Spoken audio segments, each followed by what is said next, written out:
The 22nd of November 1963, 12:30 p.m., Dallas, Texas. The most powerful man on earth is riding through a crowd of thousands. People are waving. Children are smiling. The sun is out, and then everything changes. Was the most powerful nation on Earth's president really killed by one lone man with a rifle? Or is the truth far darker and still being hidden from us? It was supposed to be a routine visit, a presidential motorcade, cheering crowds, waving flags. John F. Kennedy, the 35th President of the United States, rode through Dealey Plaza in an open-top limousine. His wife Jackie sat beside him. Texas Governor John Connally sat just ahead. The crowd loved him, the cameras were rolling.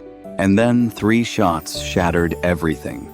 12:30 p.m., 6 seconds, 1 dead president.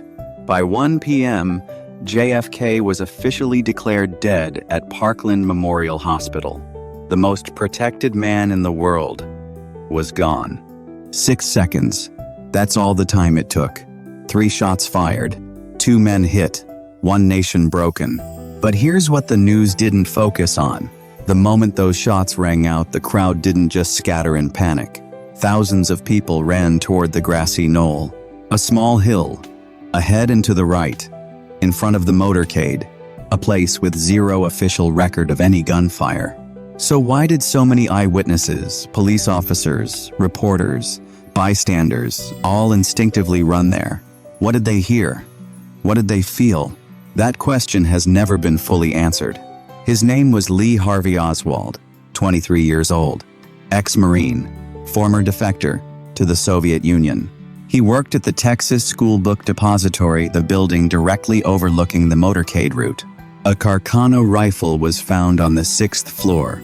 Oswald's fingerprints were on it. 45 minutes after the assassination, Oswald shot and killed a Dallas police officer named J.D. Tippit on the street. He was arrested shortly after inside a movie theater. No dramatic escape, no resistance, just caught.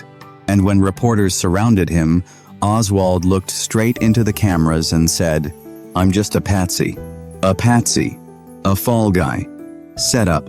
Why would a guilty man say that? Oswald never stood trial. Not a single day in court. Because 2 days after the assassination on live national television, something unthinkable happened. As Dallas police transferred Oswald through the building basement, a man stepped forward from the crowd. His name was Jack Ruby, a local nightclub owner. He pulled out a gun and shot Oswald dead, in front of the entire country. 1 bullet, 1 trigger pull. And the only suspect in the JFK assassination was silenced forever. Jack Ruby's explanation? He was heartbroken over Kennedy's death and acted on impulse. But ask yourself this: how did a nightclub owner get past armed police security into a restricted transfer zone with a loaded weapon? Coincidence? Or operation? In 1964, the Warren Commission delivered its verdict. Oswald acted alone. 1 gunman. Case closed. Their foundation? The magic bullet theory.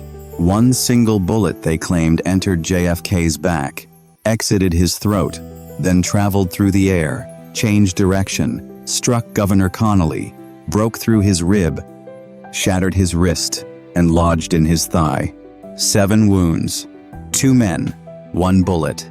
That same bullet was later found on a hospital stretcher in near-perfect condition, barely deformed, almost pristine. A bullet that supposedly tore through 2 human bodies looked like it had barely been fired. Does that make sense to you? Here is the fact that most people don't know. In 1979, 15 years after the Warren Commission, the U.S. House Select Committee on Assassinations reinvestigated the case. Same evidence. Different conclusion. JFK was probably assassinated as a result of a conspiracy. They believed there were likely 2 shooters. America's own government officially called it a conspiracy, not a theory, not a rumor, an official congressional finding. So if there was a conspiracy, who planned it, who ordered it, and who carried it out? JFK had enemies. and not ordinary ones. The CIA. Kennedy had fired top CIA leadership after the catastrophic Bay of Pigs invasion in Cuba. He reportedly said he wanted to splinter the CIA into 1,000 pieces. Those are dangerous words to say about a powerful intelligence agency. The Mafia. Attorney General Robert Kennedy, JFK's own brother, was aggressively dismantling organized crime. But the mob had helped JFK win the 1960 election. They felt betrayed. And the Mafia doesn't forgive betrayal. The military-industrial complex. JFK was moving toward pulling U.S. troops out of Vietnam. Billions of dollars in defense contracts were at stake. Powerful people wanted that war to continue. 3 groups, each with motive, each with power, each with the means to make something disappear, including a president. In 1992, the U.S. government passed the JFK Records Act, a promise to the American people, full transparency, every document, every file, released to the public.